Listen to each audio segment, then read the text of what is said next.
Hello everyone, I am Mohammad Shahrukh Hussain. Welcome to engineering one channel. आज हम लोग एक पाइथन प्रोग्राम डिस्कस करने जा रहे हैं जिसका नाम है GCD या फिर HCF, यानी कि ग्रेटेस्ट कॉमन डिवीज़र या फिर हाईएस्ट कॉमन फैक्टर इसको बोलते हैं, of two number means like मैं एक एग्जांपल के थ्रू बताता हूँ। लाइक मुझे दो नंबर ले लेते हैं कोई, लाइक मैंने ले लिया एक 16 एंड 36 ले लिया। तो हमें एक ऐसा नंबर फाइंड करना है जो कि हाईएस्ट हो या फिर ग्रेटेस्ट कह सकते हैं, और वो दोनों को डिविजिबल कर रहा हो। लाइक मैंने एक नंबर ले लिया 2, स्टार्टिंग 2 ले ली, 2 मेरा डिवाइड कर रहा है 16 को भी एंड 36 को भी। तो ये क्या हमारा GCD हो सकता है? बट हमें चाहिए ग्रेटेस्ट, तो हमें इससे ज़्यादा हाई वैल्यू लेनी पड़ेगी। तो इसके लिए हमें अगर नेक्स्ट वैल्यू हम चेक करते हैं कोई नंबर लेकर कि 4 क्या मेरा दोनों को डिविजिबल कर रहा है क्या। तो यस, 4 मेरा डिविजिबल कर रहा है 16 को भी और 36 को भी डिवाइड कर रहा है। ठीक है, प्योर डिवाइड कर रहा है। लाइक हमें इसका रिमाइंडर निकालना होता है। फिर इसके बाद हम आगे भी चेक करेंगे क्या मेरा 5 कर रहा है, क्या मेरा 6 कर रहा है, क्या मेरा 7 कर रहा है एंड सो ऑन। तो हम जब प्रोग्राम इसका इम्प्लीमेंट करेंगे तो हम लोग इसके अंदर क्या निकालेंगे, एक तो रिमाइंडर मॉडुलस आना चाहिए आपको उसके लिए। जैसे कि मैं अगर 16 को डिवाइड कर रहा हूँ, 16 मॉडुलस 2 को निकाल रहा हूँ, तो इसका रिमाइंडर जो है हमारा 0 आना चाहिए। मॉडुलस मैं बता देता हूँ, मॉडुलस क्या होता है कि अगर हम 2 से डिवाइड कर रहे हैं 2 अट्ठे 16, तो ये 16 मीन्स 16 0, यानी कि रिमाइंडर अगर 0 आ रहा है, मॉडुलस का मीन्स होता है रिमाइंडर, तो ये हमारी कंडीशन ट्रू होगी। बट इसके साथ साथ हमें एक एंड ऑपरेटर का यूज़ करना होगा पाइथन के अंदर, कि दूसरा वाला जो नंबर है 36 वो भी हमारा डिविजिबल होना चाहिए, किससे? 2 से डिविजिबल होना चाहिए।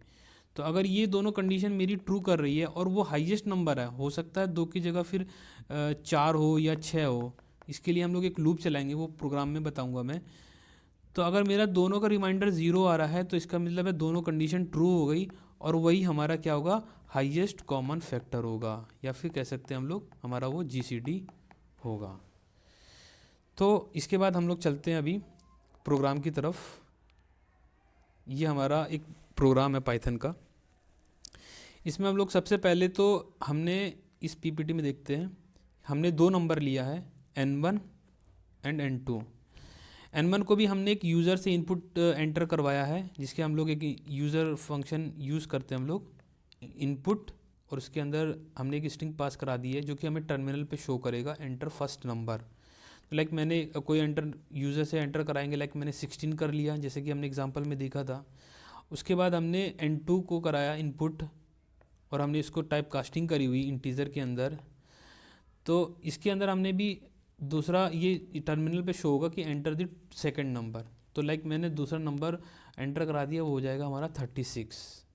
उसके बाद मेरा यहाँ पे एक फंक्शन दिया हुआ है HCF नाम का, जिसके अंदर हमारे पास N1 और N2 की वैल्यू पास हो रही है। तो हमारे पूरे प्रोग्राम में ये चेक करेगा कि हमारी ये HCF फंक्शन कहाँ पर बना हुआ है। देन अब इस PPT पे आ जाते हैं। यहाँ पे हमने एक फंक्शन डिफाइन किया हुआ है डेफ कीवर्ड के साथ, जो कि इसके अंदर वो वही वैल्यू पास होगी जो हमने उस फंक्शन में कॉल कराया हुआ है। ओके, तो उस फंक्शन में जैसे कि हमारे पास एग्जांपल के तौर पे हमने लिया हुआ था 16 और 36, 2 नंबर लिए होते। तो यहाँ पे मान लो कि हमारा x की वैल्यू क्या आ जाएगी, 16, एंड y की वैल्यू आ जाएगी हमारे पास 36 आ जाएगी। फिर उसके बाद अंदर हम लोग फंक्शन के अंदर आते हैं। यहाँ पे एक कंडीशन लगी हुई है, क्या मेरा x is greater than y है। तो यहाँ पे चेक कर रहे हैं कि क्या मेरा 16 36 से ग्रेटर है, नहीं है।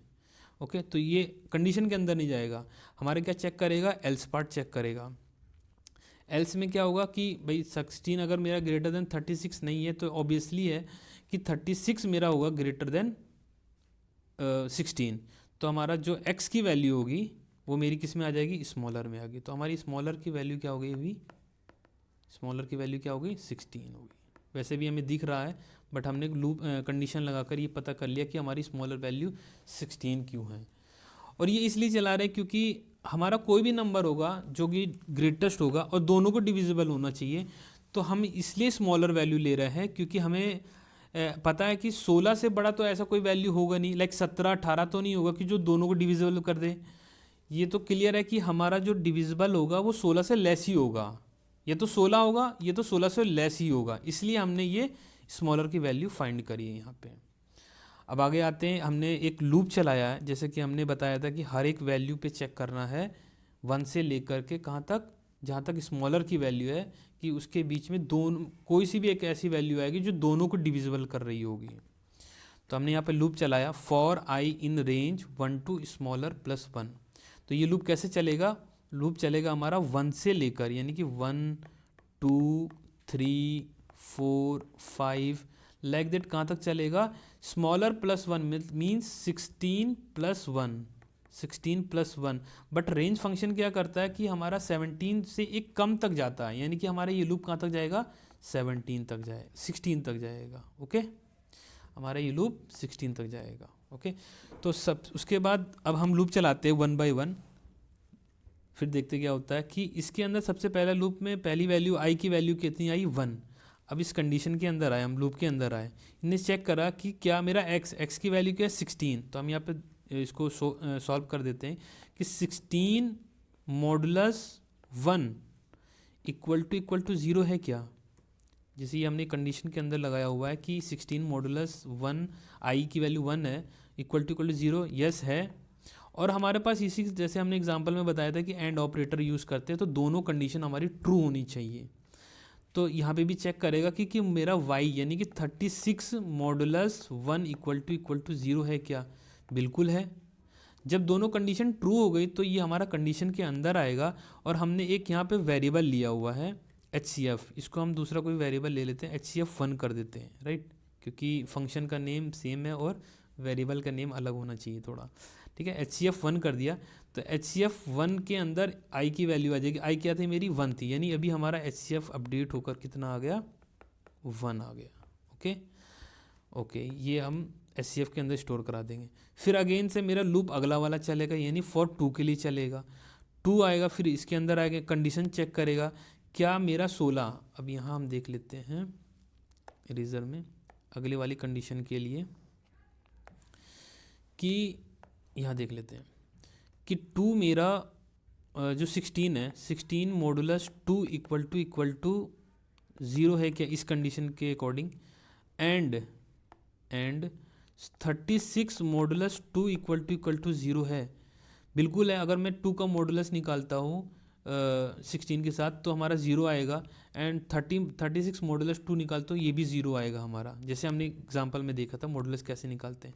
दोनों कंडीशन ट्रू हो गई तो HCF की वैल्यू फिर से अपडेट हो जाएगी, और आई की वैल्यू अभी हमारी क्या है, करंट में 2 है, तो HCF की वैल्यू कितनी हो जाएगी, 2 हो जाएगी। फिर अगेन से लूप ऊपर जाएगा, लूप चेक करेगा, लूप की वैल्यू आ गई हमारी 3, अब 3 के लिए चेक करेगा, फिर कंडीशन के अंदर आएगा ये। अगली वाली कंडीशन भी एक बार चेक कर लेते हैं, इसको इरेज करके। ओके,